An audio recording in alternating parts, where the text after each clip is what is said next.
Estamos começando mais um programa Luz para os Meus Passos. É uma alegria entrar na sua casa, é uma alegria falar com você. Que Deus te abençoe. Eu tenho certeza que a palavra de Deus hoje vai iluminar a sua vida, vai iluminar o seu coração. Seja bem-vindo, seja bem-vindo. Você que nos acompanha pela TV Canção Nova, você que nos acompanha pelo meu canal do YouTube, Frei Gilson / Som do Monte, você que nos acompanha pelo canal do YouTube de Dom José Francisco Falcão.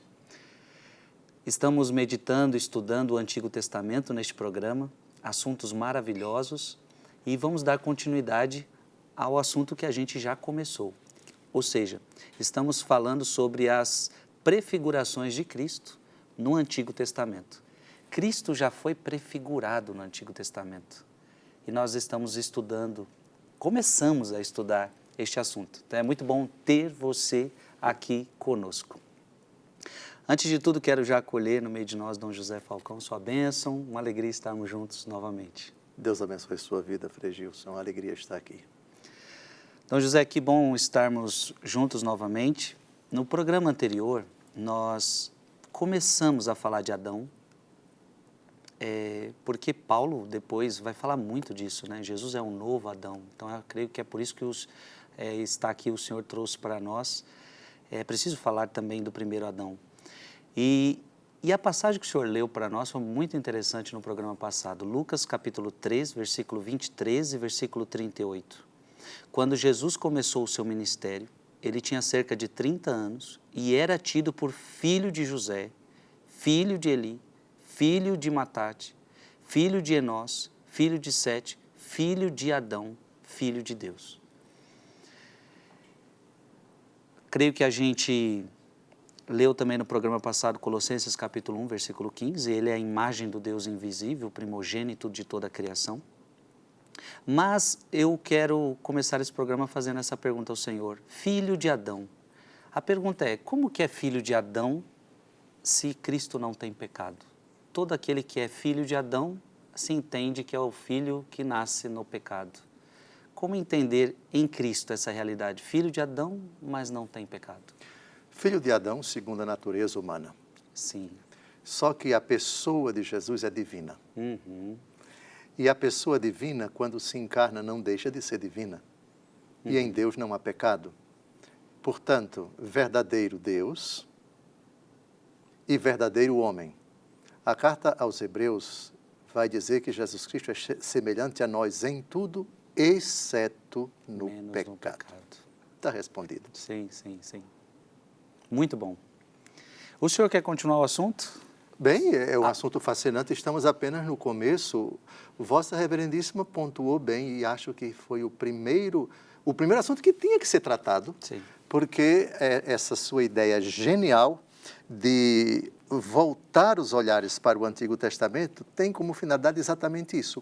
Como Jesus, o próprio Jesus, nosso Senhor, e os apóstolos leram o Antigo Testamento, na ótica da prefiguração e da realização. O próprio Jesus, ele evoca textos do Antigo Testamento, fatos do Antigo Testamento, personagens do Antigo Testamento, para mostrar que nele se cumprem as profecias e, quando não são profecias, pelo menos no sentido estrito, de oráculos, mas são realidades que são imagens que já indicam que no futuro essa realidade vai se tornar mais clara. Portanto, é um símbolo, é um tipo, é uma prefiguração. Prefiguração é a palavra clássica usada pelo Catecismo da Igreja Católica, como nós já vimos. Então, esse assunto é da mais alta relevância porque estamos vendo como Jesus e os apóstolos enxergaram essas figuras e esses fatos, e, portanto, esses fatos,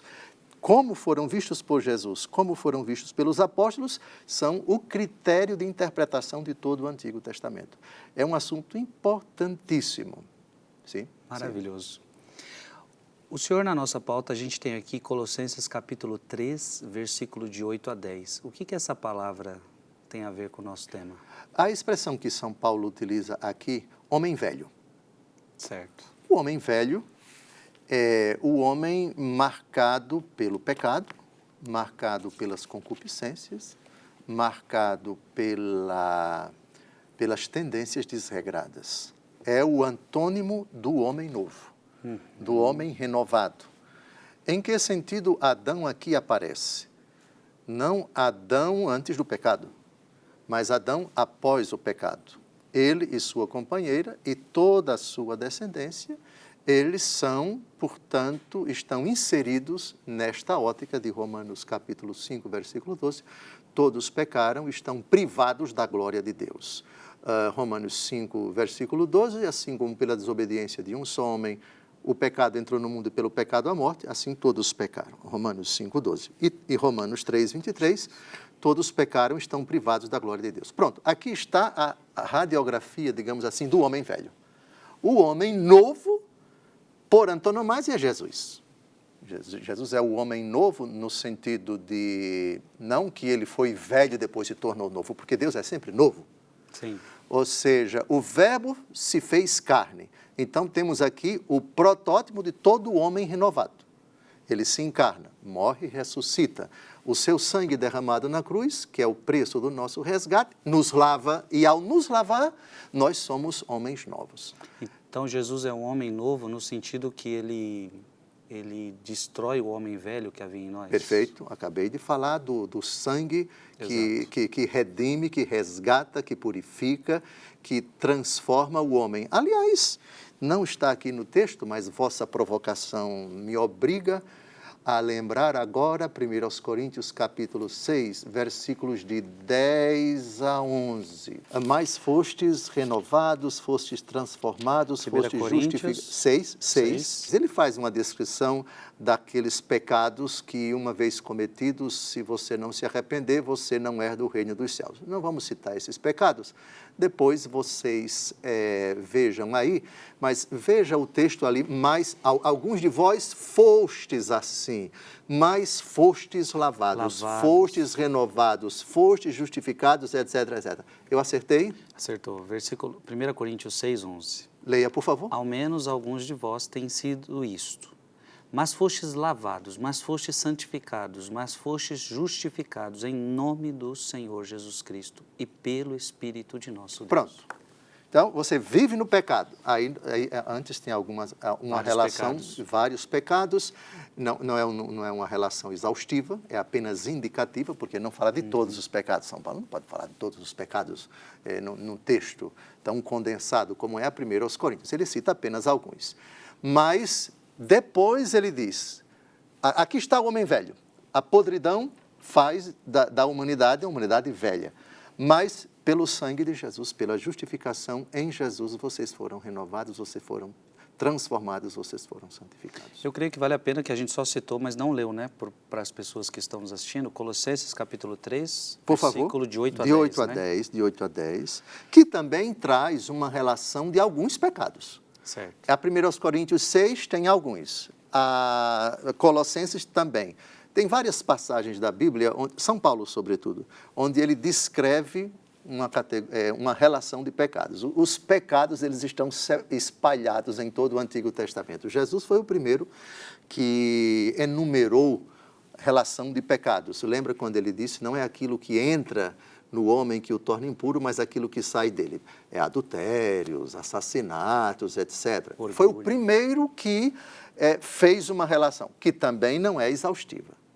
Aí vem Jesus, São Paulo em várias cartas. A carta aos Romanos, depois 1 aos Coríntios, depois Colossenses, que é esse carta texto, aos por Gálatas, favor. Né? Gálatas também, as obras da carne, capítulo 5, de 19 a 23, se não me engano. Tem as obras da carne e as obras do Espírito. Bem lembrado, bem lembrado.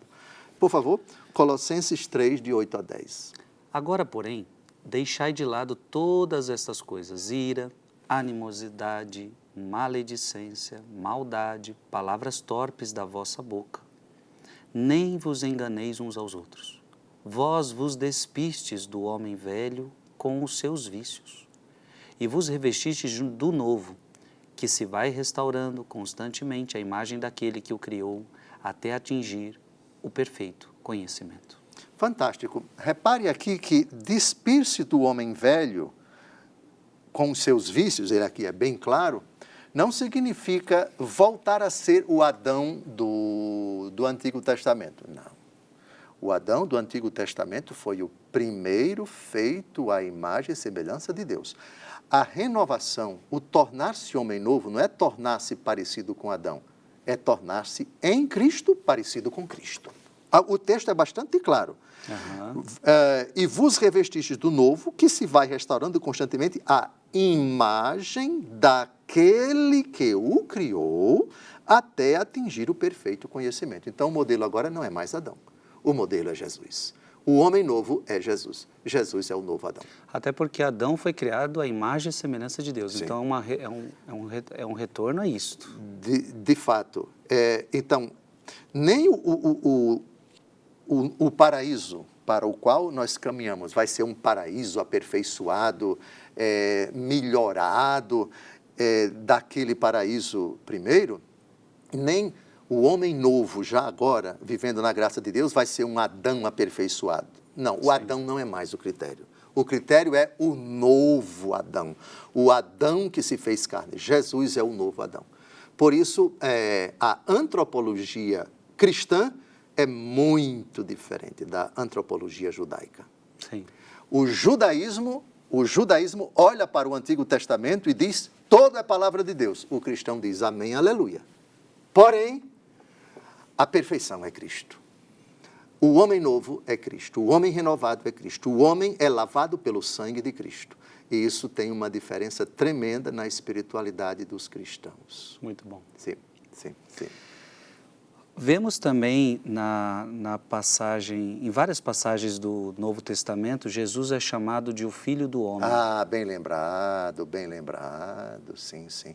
Os títulos que nosso Senhor Jesus Cristo recebe, por exemplo, do apóstolo Pedro, que é o título mais importante.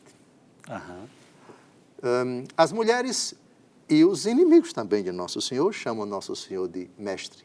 Lembra? Sim. Bom mestre, que devo fazer para ganhar a vida eterna, disse o jovem rico, que se aproximou de Jesus. Mas também os caras de pau, dos escribas, fariseus, doutores da lei, mestre, sei que és um homem verdadeiro, etc. Aí jogam veneno para provocar nosso Senhor. Mestre, ou rabi, ou rabino. Nicodemos chama de mestre, príncipe dos judeus, né? Perfeito. Então, esse título, dependendo da pessoa, evoca muita sinceridade, muita honestidade. Filho de Davi, lembra de Bartimeu? Sim, Jesus, filho de Davi, tem piedade de mim, etc. Grita, grita, grita.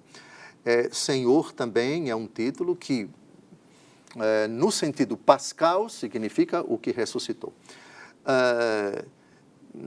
Deixe-me ver. Filho de Deus vivo, somente São Pedro disse isso, por isso bem-aventurado és tu, Simão, filho de Jonas, e outros que não me vêm à mente agora, mas o título que Jesus gostava muito, não era o único, Filho do Homem. Filho do Homem. Filho do Homem. 84 vezes ele aparece nos evangelhos. Nossa.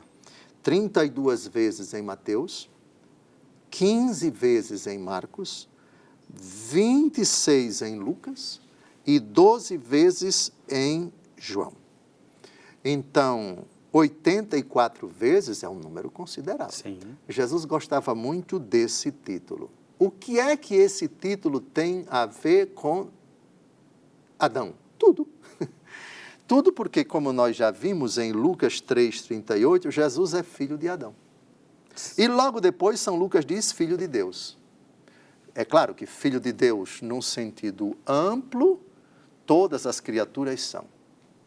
Porém, no sentido estrito, no sentido dado pela expressão Abá, Pai, coisa que os judeus não pronunciam ao se dirigir a Deus, Abá, papai, papai, papaizinho, os judeus não aceitam isso e acham que ninguém pode dirigir-se com tanta intimidade a Deus dessa forma.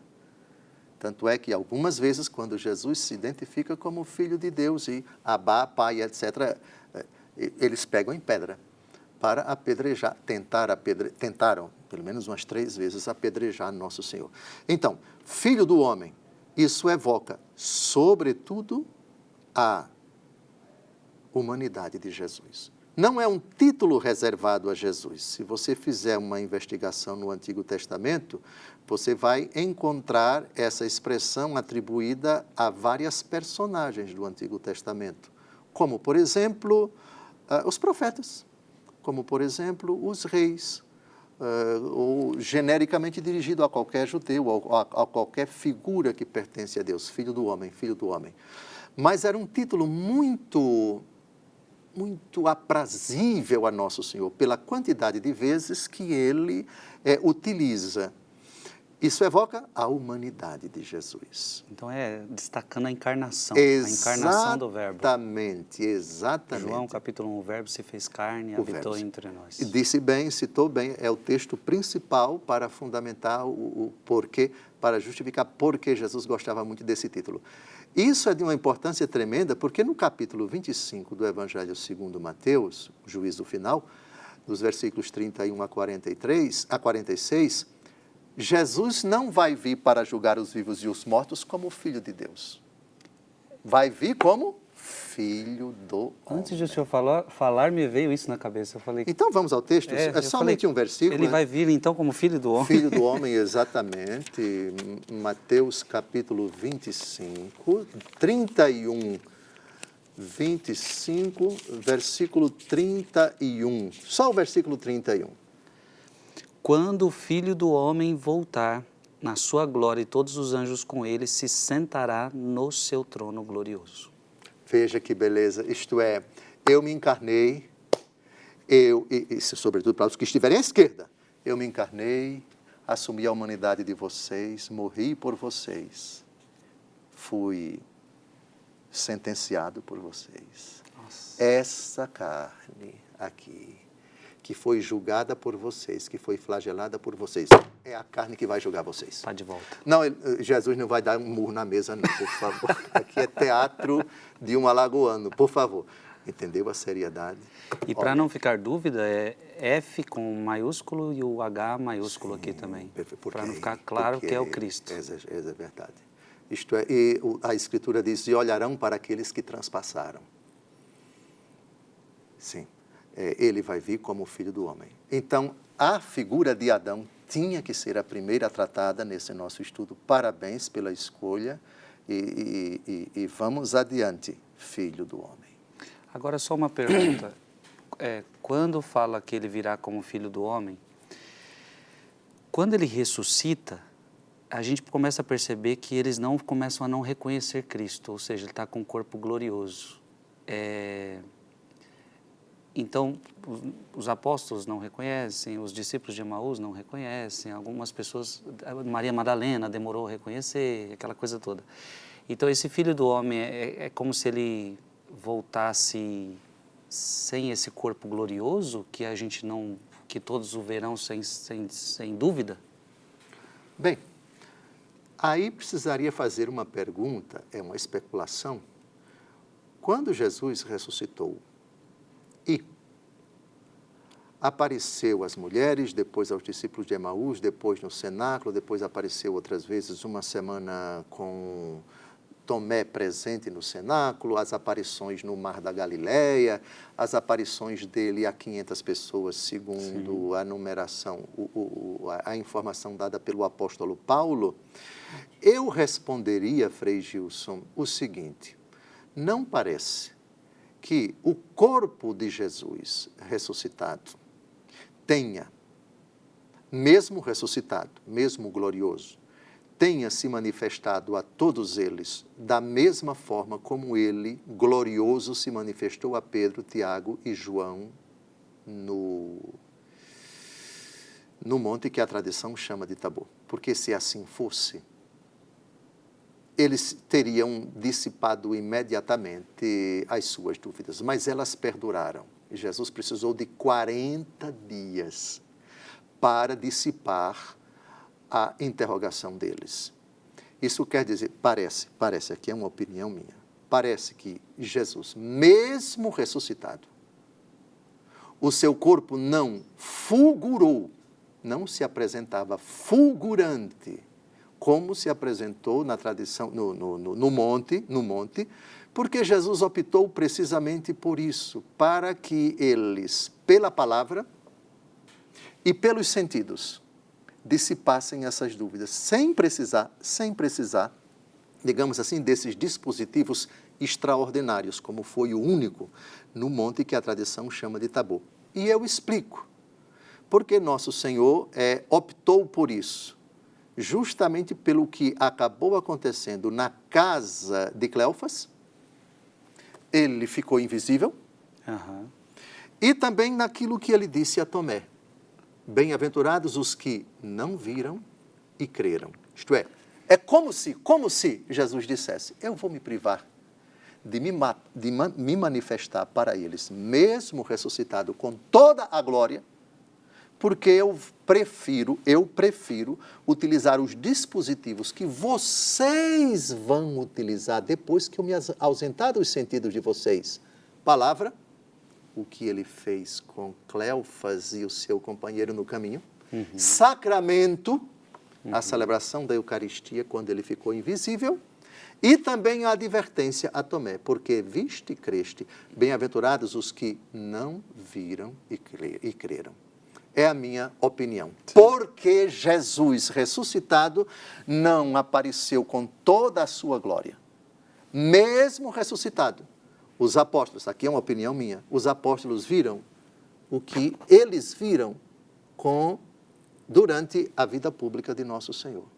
Porque nosso Senhor, com toda a humildade, preferiu, nesses 40 dias, optar por esse caminho de Lucas 24, explicar pelo caminho a palavra partindo dos profetas, etc. Como que a dizer para a igreja: eu estou aqui durante 40 dias para que, mais uma vez, eu dissipe as dúvidas de vocês e vocês utilizem essa minha pedagogia. Isto é, eu vou catequizar vocês, lei e os profetas, durante o caminho. Depois, sacramento. A estrutura da missa, a liturgia da palavra e liturgia eucarística. Portanto, eu vou me ausentar, eu sou glorioso, mas essa glória não vai se manifestar agora. Eu estou ressuscitado, mas o meu corpo vocês vão ver apenas a humanidade, mas toquem aqui. Vocês não são capazes disso ainda. Exato. Então, é minha opinião, meu filho, eu não acredito que o corpo glorioso de Jesus, com aquele fulgor descrito nos relatos da transfiguração, são 2 evangelistas, eu não acredito que durante esses 40 dias o corpo glorioso de Jesus, com aquele fulgor, conviveu, ele apareceu convivendo durante 40 dias. Não, foi uma presença ressuscitada, o Cristo que já não está mais sujeito à dor, ao pecado, não está sujeito ao sofrimento nem à morte. Toquem aqui, eu não sou um fantasma, mas para convencer vocês, eu vou utilizar aquele dispositivo que vocês vão utilizar para que os outros acreditem. Repare, se Jesus aparecesse glorioso, não, realmente ele ressuscitou, vejam o brilho dele. E o papel da palavra de Deus? E os outros que haveriam de acreditar, que não tiveram privilégio? Jesus optou pelo caminho da palavra. Vamos a Lucas 24, por favor. Aqui é o caminho de quem? Glorioso, sem dúvida alguma, está vivo, glorioso, mas esse brilho, esse fulgor não se revela, não se manifesta aos sentidos de vocês, porque... Ele pede comida, né? Exato. Até ressuscitado, eu quero utilizar os dispositivos para levar a fé, que eu quero que vocês utilizem mais para frente, nas próximas gerações. Por favor. Lucas capítulo 24, versículo 27. E começando por Moisés, percorrendo todos os profetas, explicava-lhes o que deles se achava dito em todas as Escrituras. Veja, o ressuscitado, como quer dizer? Eu poderia convencer vocês, aparecendo glorioso, mostrando o que eu mostrei antes da minha paixão a Pedro, Tiago e João. Mas eu quero utilizar o mecanismo que a minha igreja precisa utilizar para que acreditem em mim. O brilho da palavra de Deus e depois o brilho da Eucaristia. Que lindo, que lindo. Dom José, para a gente terminar esse bloco que está quase acabando, Então, quando eu volto ainda ao texto, só para terminar, Mateus 25, 31, quando o Filho do Homem então voltar na sua glória, todos os anjos com ele, se sentará no seu trono glorioso, aí todas as nações vão se reunir diante dele. É verdade. Então não vai ter, então todos vão conhecê-lo, não teremos dúvida, é ele. Sim. Veremos. Os condenados verão o Filho do Homem, não Jesus no brilho da sua glória, por uma razão simples. Bem-aventurados os puros de coração, porque Verão a Deus. verão a Deus. No dia do juízo, todos verão o Filho do Homem glorioso, sem dúvida alguma, o Filho do Homem ressuscitado, sem dúvida alguma, mas não na sua condição divina. Como vai ser isso? O Filho do Homem, verdadeiro Deus e verdadeiro homem, ele não deixa de ser Deus jamais. Só que os condenados não vão enxergar aquilo que Pedro, Tiago e João enxergaram. Não vão enxergar o brilho da glória de Deus, vão enxergar o Filho do Homem. Eles vão contemplar Cristo na condição de Filho do Homem, mas não na sua glória. Por causa desse versículo, bem-aventurados os puros de coração. Sim. Minha gente, estamos encerrando o primeiro bloco, é só o primeiro bloco, o programa de hoje está bom demais, e então um breve intervalo e nós já retornamos.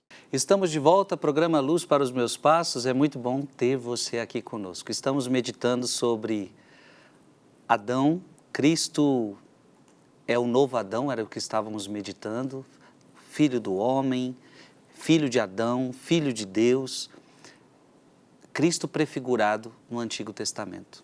E vamos continuar, que o assunto hoje está bom demais. Dom José Falcão, falamos muito do novo Adão, que é, principalmente em Colossenses capítulo 3, versículo de 8 a 10. O Catecismo da Igreja Católica tem alguma referência nesse sentido? Tem. A expressão novo Adão, ela não se encontra explicitamente na Bíblia, mas não é porque não se encontra explicitamente na Bíblia que ela deixa de ter fundamento bíblico. Pelo contrário, os próprios três textos que nós já abordamos até agora já indicam isso. Então, o novo Adão é uma figura, uma expressão para indicar a relação entre prefiguração e realização. Deus fez o homem bom, o homem puro, o homem em estádio de justiça original. Com a queda, está embutida naquela promessa, porém inimizade entre ti e a mulher, entre a tua descendência e a dela, exatamente essa realidade entre a tua descendência. É uma frase misteriosa, onde está, sem dúvida alguma, embutida a realidade do novo Adão. Porque se você compara Apocalipse capítulo 12, a mulher vestida de sol, coroada de estrelas, tendo a lua debaixo dos pés, está grávida, prestes a dar à luz, é impossível você não fazer uma associação de Eva com a igreja, Sim. de Eva com Maria Santíssima. E óbvio, de Adão com aquele que está no ventre dessa mulher que está grávida para dar à luz. Então, o título Novo Adão é clássico na patrística e, lógico, a Igreja consagra esse título no Catecismo da Igreja Católica. Agora fiquei na dúvida, Paulo não fala de Cristo novo Adão? Bom, fala implicitamente em Romanos capítulo 5, versículo 12, assim como pela desobediência de um só homem, o pecado entrou no mundo e pelo pecado a morte, pela obediência de um só entrou a salvação. Sim, fala. Mas fala nesses termos, mas fala. Entendi. Fala, sim. É o texto mais famoso, me parece, que relaciona o primeiro homem com o segundo homem. Acho que a confusão está aqui. A Bíblia da Ave Maria, ela coloca o título, né? Cristo e Adão, mas ela fala Cristo e Adão. Certo. Mas lê o versículo 12 e o 13, por favor. Por isso, como por um só homem entrou o pecado no mundo e pelo pecado a morte, assim a morte passou a todo o gênero humano, porque todos pecaram. De fato, até a lei, o mal estava no mundo, mas o mal não é imputado quando não há lei. No entanto, desde Adão até Moisés reinou a morte, mesmo sobre aqueles que não pecaram, a imitação da transgressão de Adão, o qual é figura que havia de vir. Pronto. prefiguração. Pronto, exatamente. Então, São Paulo chama Jesus de um novo Adão? Implicitamente, sim. Esse texto está mais do que claro, né? Pela obediência de um só. Pela obediência de um só. O primeiro desobediente e o segundo Adão obediente. É paulino esse título também. Sim. Vamos então ao catecismo. Vossa Reverendíssima queira ler os parágrafos 504 e 505. Proponho que o 504, quando terminar, a gente pare. Se houver algum comentário, alguma ponderação sua, a gente faz, para o texto não ficar muito longo, e depois a gente entra no parágrafo 505. Primeiro, o parágrafo 504. Jesus é concebido pelo poder do Espírito Santo no seio da Virgem Maria, pois ele é o novo Adão, que inaugura a nova criação. O primeiro homem formado da terra era terrestre. O segundo homem veio do céu. A humanidade de Cristo é, desde a sua concepção, repleta do Espírito Santo, pois Deus lhe dá o Espírito sem medida. É da plenitude dele, cabeça da humanidade redimida, que nós recebemos, graça por graça. Aqui o Catecismo cita literalmente a 1 Coríntios capítulo 15, que aliás é uma longa dissertação sobre a ressurreição. Se Cristo não ressuscitou, vã é a nossa fé, vazia é a nossa pregação, somos os mais infelizes de todos os homens, etc. Aí ele entra exatamente na temática da prefiguração e da realização. O velho Adão, o primeiro Adão, o novo Adão. São Paulo gostava muito de titular Nosso Senhor como o novo Adão. Sim. Claro, esse parágrafo... Sim, muito claro. Podemos passar para o próximo? Podemos. Leia, por favor, o parágrafo 505. Jesus, o novo Adão, inaugura por sua concepção virginal o novo nascimento dos filhos de adoção no Espírito Santo pela fé. Como acontecerá isso? A participação na vida divina não vem do sangue, nem da vontade da carne, nem da vontade do homem, mas de Deus. O acolhimento desta vida é virginal, por ser ela totalmente dada ao homem pelo Espírito. O sentido esponsal da vocação humana em relação a Deus é realizado perfeitamente na maternidade virginal de Maria. Que interessante. Nossa Senhora tem que entrar nesse raciocínio do novo Adão. Por isso, eu não consigo compreender... E o título Nova Eva tem que... E vamos tratar. Eva vai ser uma outra figura. Eu não consigo entender como se pode articular uma teologia não católica, dita cristã, que não coloca Nossa Senhora nesse lugar de destaque. Como é que você pode falar? É uma pergunta, por favor, com devido respeito a quem é cristão não católico que não enxerga, mas isso vai assunto lá para Eva, em Maria, a nova Eva.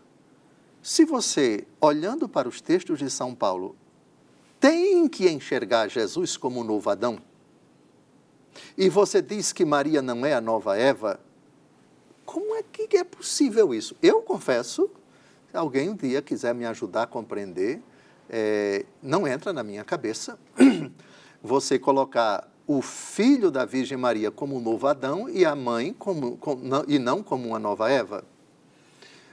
A dificuldade, eu considero, existe. É complicado você dizer que esta mulher, o que para mim já é um insulto à Nossa Senhora, esta mulher, não, vamos deixar ela para lá, vamos ficar somente com o novo Adão. Lamento, não entra na minha cabeça não enxergar na Santíssima Virgem Maria a nova Eva. Sim. Bem. Achei interessante nesse parágrafo dizer que o primeiro homem veio da terra e destacou muito que o Jesus Cristo vem pelo Espírito. Então, mostrando já que o novo nascimento que precisa acontecer em todos nós acontece também no Espírito, né? Ele até citou, não do sangue, nem da vontade da carne, nem da vontade do homem, mas de Deus. Exato. E uma coisa interessante que quando você lê o relato da criação e você lê o relato da anunciação, você percebe uma coisa que está em comum. Vamos ao relato da criação. No princípio, Deus criou o céu e a terra. A terra estava sem forma e vazia, e o Espírito de Deus pairava. Interessante. Muito bem. Agora vamos a uma terra onde a força do Espírito Santo vai pairar. Lucas, capítulo 1. Lucas, capítulo 1. 35? Versículo... Sim, perfeito. É o contexto da anunciação. Nossa Senhora está dialogando com o anjo. Ela faz a pergunta, como se fará isso se eu não conheço homem algum? Aí vem a resposta. Leia pensando no relato do livro do Gênesis para associar criação com redenção, o Espírito Santo de Deus. Leia. Maria perguntou ao anjo, como se fará isso, pois não conheço homem? Respondeu-lhe o anjo, o Espírito Santo descerá sobre ti, e a força do Altíssimo te envolverá com a sua sombra.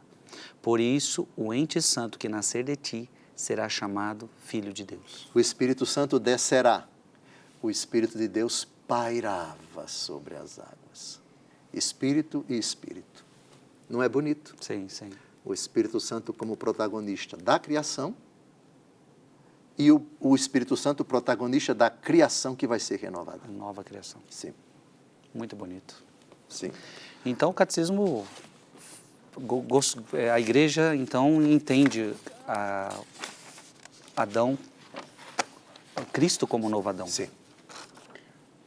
Muito bom. Mas eu proponho que Vossa Reverendíssima introduza, se Jesus é filho de Adão, como diz a genealogia de São Lucas, nós também somos filhos de Adão.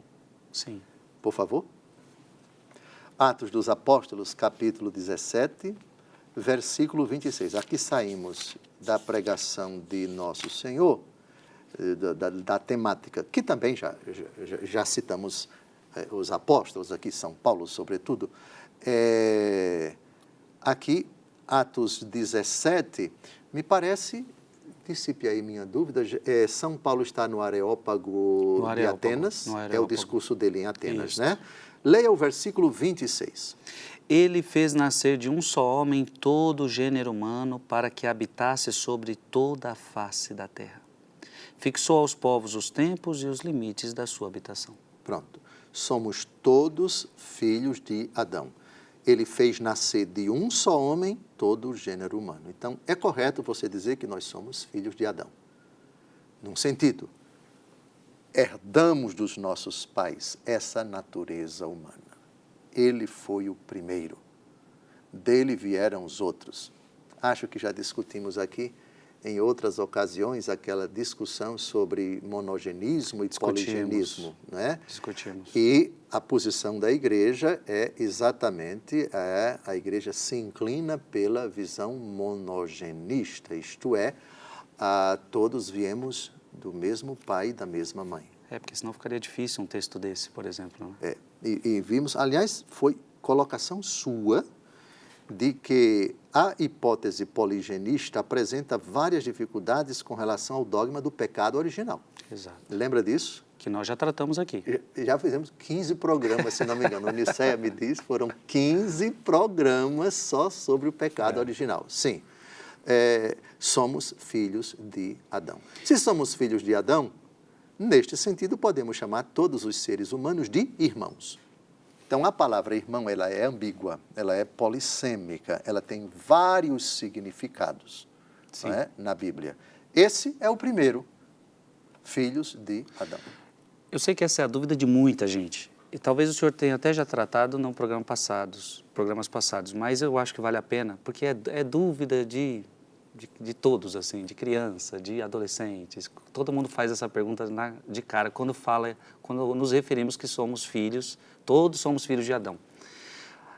Como é que resolvemos biblicamente, Dom José, essa questão?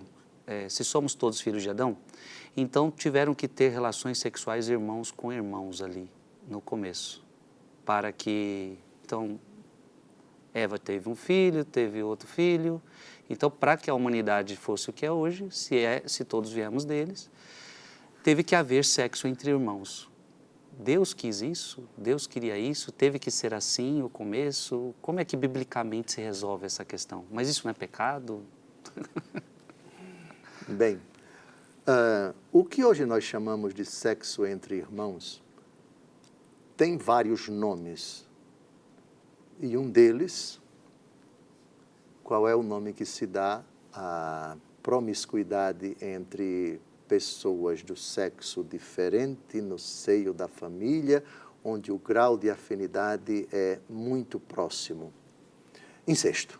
Incesto. Incesto de pai com filha, de filha com pai, de mãe com filho, de filho com mãe e de irmãos entre si. Veja, nós temos que compreender que esses critérios morais, eles foram sendo amadurecidos ao longo da história da humanidade. Antes de tratarmos de Adão e de Eva, vamos recordar aquilo que nós já vimos aqui a respeito do casamento de Abraão com sua irmã Sara. Lembra disso? Uhum. Sara era meia-irmã dele. Hoje, isso é impensável entre nós, que um irmão case com um irmão. Ocorre que, no tempo de Abraão, como também no tempo, e o tempo de Abraão é o tempo de de Ló, cujas filhas embriagaram seu pai para engravidar. E nós já vimos aqui que elas cometeram um erro quanto a embriagar o pai e a dormir com o pai. Sim. Mas, na mente delas, elas citam aquela expressão chamada de costume universal. Lembra disso? Sim. Muito bem. Havia o costume universal de que uma mulher não podia passar a sua existência terrena a partir de uma certa idade sem se casar. Elas, depois do incêndio que destruiu Sodoma e Gomorra, fugiram para a montanha com o seu pai. Não conheciam ninguém. E elas evocam esse argumento para embriagar o pai. A embriaguez foi um erro. Chamemos isso de pecado. E também, pelo fato de elas terem embriagado o pai, era proibido também que pai dormisse com filha. Que pai fizesse sexo com filha. Que filha fizesse sexo com pai. Tanto é que era proibido, essa ilação, essa conclusão é correta, que elas precisaram embriagar o pai, porque se fosse correto, elas não precisariam embriagar o pai. Uhum. Então, erraram ao embriagar o pai para fazer uma coisa proibida, ainda que na cabeça delas, para perpetuar a espécie conforme o costume universal. Então, no tempo de Abraão, nós já temos algo que é proibido. Sim. Isto é, que pai faça sexo com filha. Ok? Uhum. Muito bem. Esse é o conceito que a sociedade, o mundo oriental, tinha no tempo de Abraão, 1800 anos antes de Cristo. Mas o conceito de pecado, nos primórdios da humanidade, não era tão elaborado como hoje, como no tempo de Jesus, menos elaborado no tempo de Abraão e muitíssimamente menos elaborado no tempo de Adão e de Eva. O que para eles, Abraão, era proibido e para nós é proibidíssimo, no tempo de Adão, você querer concluir que uma humanidade que nunca teve a noção que Abraão já tinha, a noção que os judeus tinham no tempo de Jesus, a noção que os cristãos passaram a ter, a evolução, que inclui, inclusive, dente por dente, olho por olho. Isso é inadmissível no tempo de Jesus? Na pregação de Jesus, sim, amai os vossos inimigos. Veja a evolução.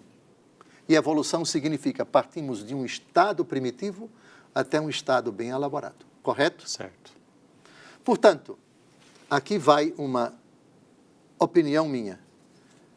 A hipótese de irmãos terem se casado com irmãs, a hipótese de irmãs terem se casado com irmãos, no começo da humanidade, não se tratava, eu nem diria uma coisa tolerável, mas uma coisa que brotou naturalmente de uma humanidade que sentia uma necessidade de reproduzir, de perpetuar a espécie. Se você olha a prática do Antigo Testamento, o mais remoto, com os critérios atuais, você vai pirar a cabeça. Eu não posso aceitar dente por dente, olho por olho, porque Jesus disse isso. Calma. A humanidade está em processo de elaboração, de educação, de aperfeiçoamento, de evolução.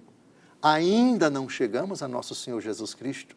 E Deus Todo-Poderoso respeita a capacidade da humanidade de se sociabilizar, de compreender valores, digamos morais, digamos éticos, que inclui não apenas o relacionamento entre as pessoas, mas também a própria sexualidade. É naturalmente que a humanidade vai compreendendo que determinadas atitudes precisam ser proibidas, precisam ser evitadas. Quando você pretende julgar com critérios de hoje a humanidade, vamos chutar, aqui eu vou chutar, viu? Adão, qual é a época de Adão? Vamos colocar 500 mil anos antes de Cristo. 400 mil anos antes de Cristo. Mas não era pecado? Essa noção, pecado, que foi cometido por Adão e por Eva.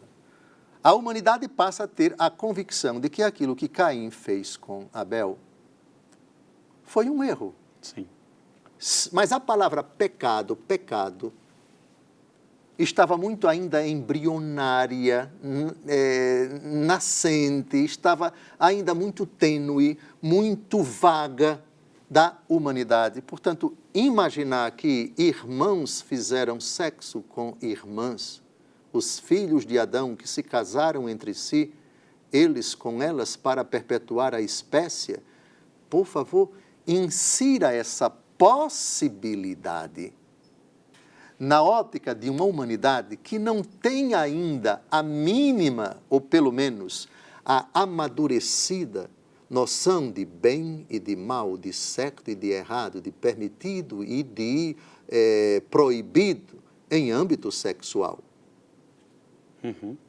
A Escritura não fala, então temos que conjecturar. Sim. Ou você admite que a humanidade veio de um tronco, eu me inclino por essa, porque é a posição oficial da igreja, o monogenismo, e para você explicar como é que os filhos de Adão fizeram sexo com as filhas de Adão, não tem outra alternativa.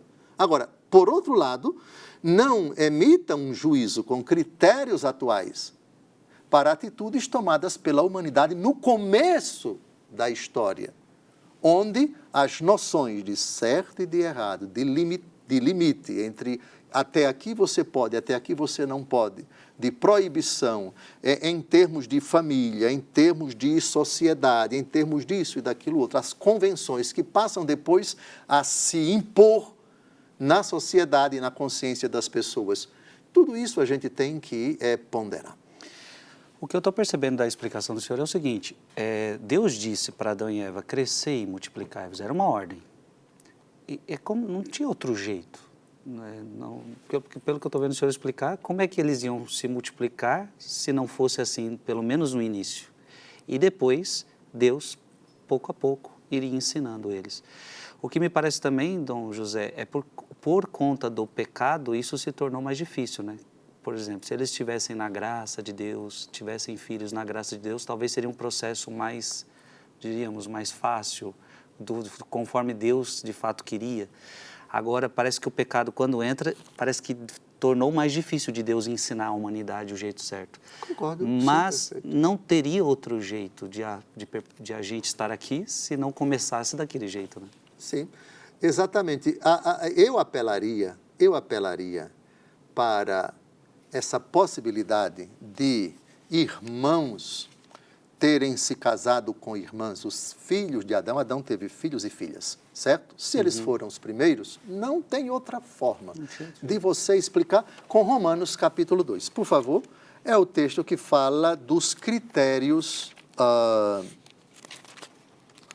que regularam e regulam a vida daqueles que não tiveram acesso a essa, digamos assim, a essa moral judaica, a essa moral cristã, ou antes de Abraão, Vamos pegar a moral dos babilônios no tempo de, me parece que Hammurabi, o Código de Hammurabi. Parece que Hammurabi viveu mais ou menos ali na época de Abraão, mas em um outro contexto, na Mesopotâmia, etc. E aqueles que viveram 400, 500 mil anos antes de Cristo, nunca tiveram acesso à lei. Vamos colocar também os filhos de Adão e de Eva, correto?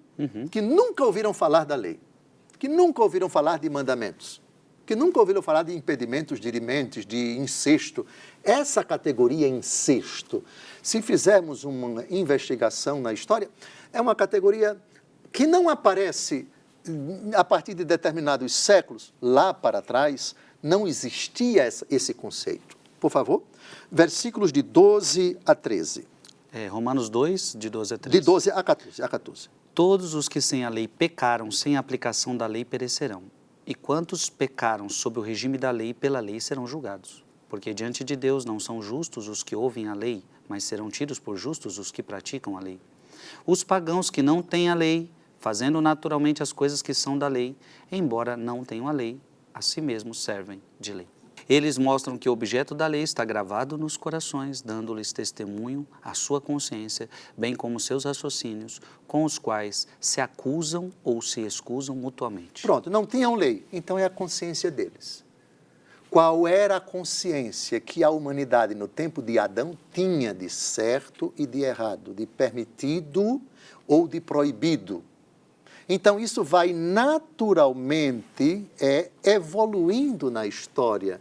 E isso se aplica a relações humanas, de trabalho, de convivência, de vizinhança, de falar, de agir e também em âmbito familiar.